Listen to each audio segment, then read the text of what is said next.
안녕하세요. 물된 동산 책속 진주입니다. 오늘 함께 나눌 책은 정희원님께서 쓰신 당신도 느리게 나이 들 수 있습니다 라는 책입니다. 이 책을 쓰신 정희원님은 서울대학교 의과대학을 졸업하고 서울대학교 병원에서 전문의를 취득했습니다. 의과 대학 시절에 호른을 연습하던 중 근력 유지의 중요성을 깨닫고 근감소증에 관심을 갖기 시작했는데요.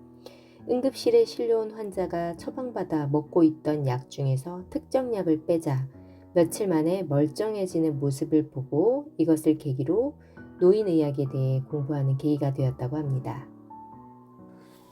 이 책의 핵심은 삶의 기능적 요소들을 종합적으로 살펴보고 내재 역량을 개발하며 노화 속도를 늦추는 것입니다. 1부 당신의 삶이 노화의 속도를 결정한다. 돈을 2배, 4배 더 벌어서 더 좋은 술을 더 많이 먹고 좋은 차를 여러 대 구입하며 화려한 별장을 여러 채 갖고 거대한 요트와 항공기까지 소유하면서 매일을 유흥과 향락으로 가득 채워도 행복하지는 않다. 그래서일까? 나중에는 국가를 장악하고 그마저도 더 가지려 전쟁을 일으키기도 한다. 이 상황에 빠져 있던 전형적인 사례가 아돌프 히틀러다. 작은 고통을 피해 도망치면 더 큰 고통을 만난다. 빠르고 쉬운 보상으로만 삶을 채우고 불편함과 고통이 따르는 운동과 바른 자세를 외면하면 어떤 결과가 생길까? 사람의 뇌에는 중독 회로와는 별도로 습관 회로가 있다. 성공적인 나이 듦을 위한 4가지 기둥으로 내재 역량의 주요 도메인은 이동 능력, 인지, 정신적 행복, 활력, 감각기 시청각, 사회적, 물리적 환경 등이 있다. 도메인들의 불균형은 서로 연결되어 있기 때문에 한 도메인의 문제가 쌓이면 다른 도메인의 문제로 파급되어 발현되는 경우가 많았다. 성공적인 나이 듦은 특히 지금 대한민국을 사는 젊은 세대에게 아주 중요한 삶의 과업이다. 한국의 가분수형 연령 인구 구조 때문에 지금의 30, 40대가 독립적인 일상생활을 하기 어려울 정도로 노쇠했을 때는 이전 소득이 줄어들 수 있기 때문이다. 또한 더 젊은 세대로부터 신체적, 정서적 돌봄을 받지 못할 가능성이 아주 높다. 2부 노화를 이기는 몸. 스마트폰과 컴퓨터라는 강적이 등장하며 몸의 균형이 깨지고 식품 산업과 플랫폼 업계의 강력한 시너지로 몸에는 지방이 축적된 나머지 매우 어린 나이부터 신체가 노쇠해져 있는 것이 현실이다. 이동성 습관의 기본값을 바꾸면 자연스럽게 탄소 발자국을 감소시키며 몸이 설계된 목적에 맞게 살아갈 수 있다. 사람마다 균형, 결핍, 과잉의 정도와 영역이 다르며 운동도 이러한 다양성을 고려해서 설계해야 한다. 누구에게나 통용되는 건강해지는 운동이란 없다. 근육량과 근력의 정도는 노후를 보내는 모습과 직결된다. 평생 한국 사람들이 가장 건강했을 때의 평균 근육량에서 남성은 약 15kg, 여성은 약 10kg 정도를 이르면 여생을 누워서 살아야 한다고 본다. 근육량 1kg 감소는 400에서 600만 원의 경제적 손실에 해당한다. 운동은 많이, 자주, 열심히 해야 한다. 최소한 일주일에 중강도 기준으로 2시간 30분 정도는 신체 활동을 하는 것이 좋다. 근육량과 근력을 키우는 방향으로 운동을 계획했다면 하루에 체중 1kg당 1.2에서 1.5g의 단백질을 섭취하는 것이 좋다. 근육을 합성하는 효과만 봐도 동물성 단백질과 식물성 단백질에는 큰 차이는 없다. 가급적 흡수 속도가 느려서 인슐린 분비를 자극하지 않는 복합 탄수화물 위주로 섭취하는 것이 근육의 양과 질을 개선하는 데 도움이 된다. 신체 기능과 근육량 개선에 도움이 되는 운동 보조 재료는 크레아틴이 있다. 우울감이 있으면 자세가 구부정해진다는 고전적인 관찰 결과와 함께 생각하면 자세와 인지, 기분은 상호작용할 가능성이 높다. 나쁜 자세를 유지하는 경우 동일한 영양 섭취와 운동 습관을 유지하더라도 배는 더 볼록해지고 팔다리는 앙상해질 가능성이 높다. 올바른 방법으로 운동을 열심히 해도 생활 속에서 하루 종일 잘못된 자세로 앉는다면 전체적인 균형은 악화된다. 고강도 운동을 꾸준히 하는 습관은 부작용이 별로 없는 치매 예방약을 평생 복용하는 것과 마찬가지다. 3부 시계를 거꾸로 돌리는 무기, 마음.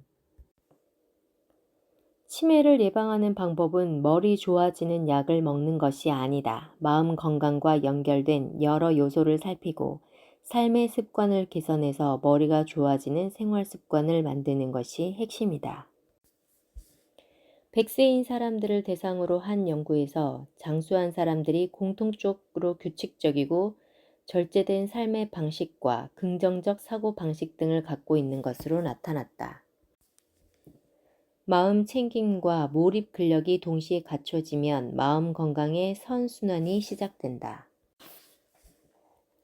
만성 수면 부족은 치매 발병률을 10년쯤 앞당길 수 있다. 건강상의 해악을 예방하는 최소 1일 수면 시간은 평균 7에서 7.5시간이다. 잠을 줄여서 무언가를 성취하겠다는 삶의 목표 설정 자체가 잘못된 것이다. 잠을 줄이지 않으면 할 수 없는 과업은 애초에 하지 말아야 하는 무리한 것이다. 당신이 꿈꾸는 그 목표는 오히려 잠을 1시간 더 잘 때 달성할 가능성이 높다. 백세 철학자 김영석 교수가 건강한 노년의 특징을 욕심 없고 화를 안 내는 것이라고 이야기했다. 4부 나이를 먹으면 아픈 것이 당연하다는 착각. 단순당, 정제 곡물, 술은 가속노화 체형을 만드는 고성능 연료다. 따라서 이 세 가지를 피하는 것이 자연스러운 식사의 기본이다. 전신 근육을 자극하는 고강도 신체 운동을 충분히 한 직후에는 단순당과 정제 곡물을 근육량 증가의 가속 페달로 이용할 수 있다. 다이어트의 핵심은 에너지 섭취량 자체를 줄이는 것이 아니라 줄인 에너지 섭취량을 보충하는 방식에 있다는 것을 알 수 있다. 식사와 영양의 파급 효과는 그저 체성분과 체형에 머물지 않는다. 식습관이 정상화되면 체중이 변하기 전에 며칠 이내에 머리가 개운한 느낌이 든다. 여기에 적절한 운동, 마음 챙김과 수면의 개선이 동반되면 2, 3개월 이내에 완전히 다른 사람으로 태어나는 큰 변화를 경험할 수 있다. 가속노화 물질로는 이 세상에 담배만한 것이 없다. 담배를 피울 때 생성되는 활성산소가 직접적으로 혈관을 손상시키며 발암성이 있는 물질들이 유전자 불안정성을 초래하는 등 다층적인 원인으로 노화 속도가 빨라지기 때문이다. 전 세계적으로 15에서 49세의 젊은 성인에게서 조기 사망과 장애를 일으키는 원인은 단연코 술이 1위다. 알코올은 초강력 뇌 가속 노화 물질이다. 알코올 의존증이 있는 사람의 뇌 노화 정도는 30대에서는 같은 또래에 비해 2, 3년가량 심하다. 자신은 이미 늦었으니 즐겁고 편하게 살다가 죽겠다는 생각은 옳지 않다. 이런 자세는 자신에 대한 폭력일 뿐 아니라 고장난 자신을 상당 기간 돌보아야 할 주변 사람들에 대한 무책임한 테러 행위라 해도 과언이 아니다. 실질적으로 내재 역량에 도움이 되는 방법들 중에는 운동이나 마음챙김 명상처럼 귀찮더라도 능동적으로 행동에 나서야 하는 것이 많다. 약간의 불편이 편안함으로 느껴지고 노화의 세 번째 수도꼭지를 잠그기 시작하는 것, 그것이 아프지 않고 건강하게 나이 들 수 있는 방법이다. 5부 지혜롭게 나이 들기 위한 덜어내기의 기술. 독립적인 일상생활을 유지하기 위해서는 내재 역량의 균형이 필요하다. 이동성, 마음 건강, 건강과 질병, 도메인 중 한 가지라도 극단적으로 훼손되면 그 결과는 전신이 마비되는 것과 마찬가지다. 투입한 시간 곱하기 몰입 정도 곱하기 습득 능력. 초기에 투입한 노력이나 시간이 눈에 보이는 결과물로 나타나기까지는 상당한 기다림의 시간이 필요하다. 하지만 새로운 것을 배우고 기량을 갈고 닦는 습관과 체계를 유지하면 나이나 바쁜 정도와 무관하게 능력의 포트폴리오는 두텁게 만들 수 있다.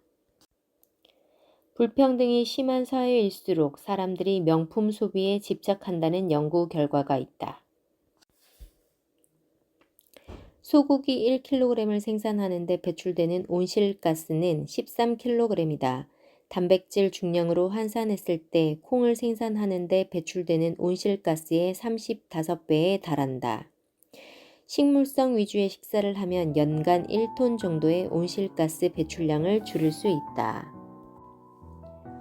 스마트폰과 SNS의 사용량은 우울감과 연관되어 있다. 몇몇 실험에 따르면 스마트폰 사용을 제한하는 것만으로도 외로움은 감소된다. 왜 그럴까?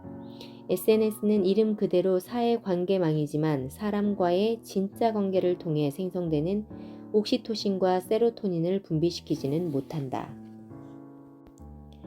사회적 연결망 자체가 무조건 좋은 것만은 아니다. 하루에 접촉하는 사람이 50명 이상 되면 우울감이 오히려 증가한다는 국내 연구 결과도 있다.